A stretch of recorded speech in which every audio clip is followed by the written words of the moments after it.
The Chaos Candidate, Part 2. Nobody gets to succeed him. The heir problem. Every president, even those who serve 2 full terms, eventually hands power to someone. The American system is built on this assumption. Parties groom successors. Vice presidents position themselves. Cabinet members quietly build their own profiles. This is normal. This is healthy. This is how democracies renew themselves. Look at what is happening to J.D. Vance. He was selected as the heir apparent, young, ideologically aligned, capable of carrying the movement forward. Watch how that has evolved. Watch how often he is sent to deliver messages that put him in impossible positions.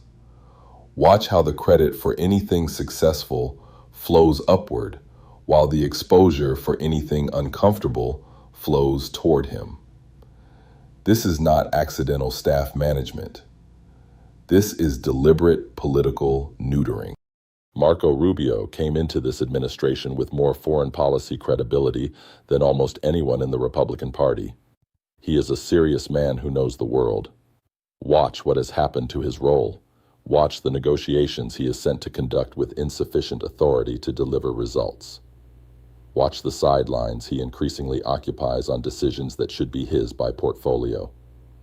The diminishment is quiet, but it is consistent. The pattern is not hard to see once you are looking for it.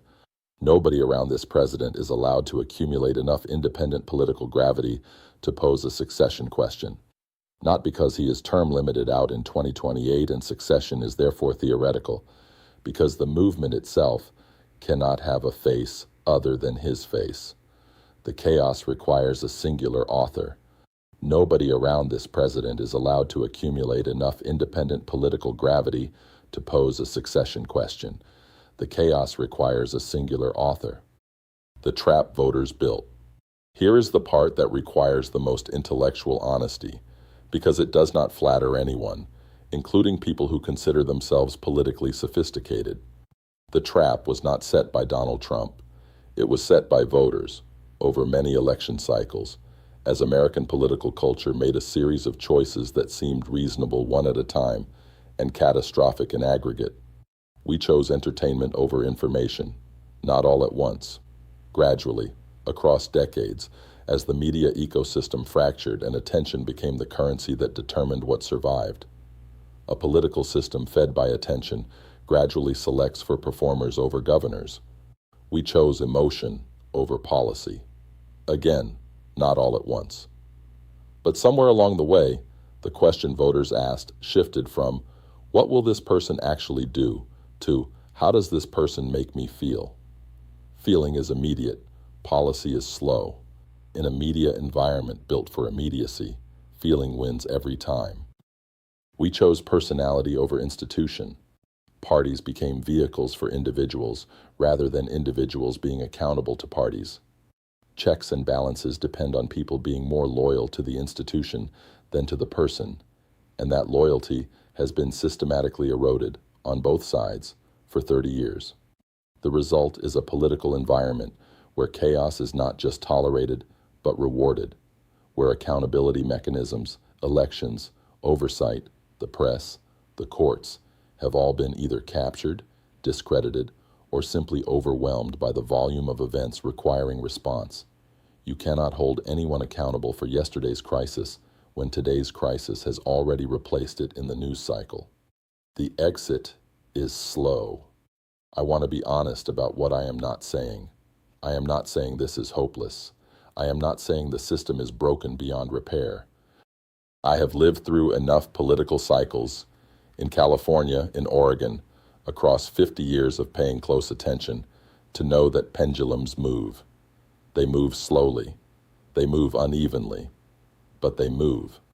Oregon hasn't elected a Republican governor since the 1980s. That may change in 2026, not because the state has transformed overnight, but because enough voters have grown tired of one-party governance and its particular flavor of unresponsiveness to the full breadth of the state's needs. That is the pendulum moving. Slow, grinding, real. The exit from the national trap is the same kind of movement. It does not come from a single election, or a single candidate, or a single revelation. It comes from voters, gradually, reclaiming the habit of asking what a person will actually do instead of how they make us feel. It comes from demanding resolution instead of rewarding perpetual crisis. It comes from accepting that stability, while less dramatic than chaos, is what governance is actually for. The chaos candidate understood something about this moment that his opponents repeatedly failed to grasp, that a significant portion of the electorate had become so accustomed to dysfunction that they stopped expecting anything else. He did not create that condition. He simply recognized it and made it work for him. Understanding that is not defeatism. It is the beginning of the only kind of response that actually works: patient, structural, generational, and stubbornly focused on the long game rather than the next news cycle. The pendulum is heavy, but it moves.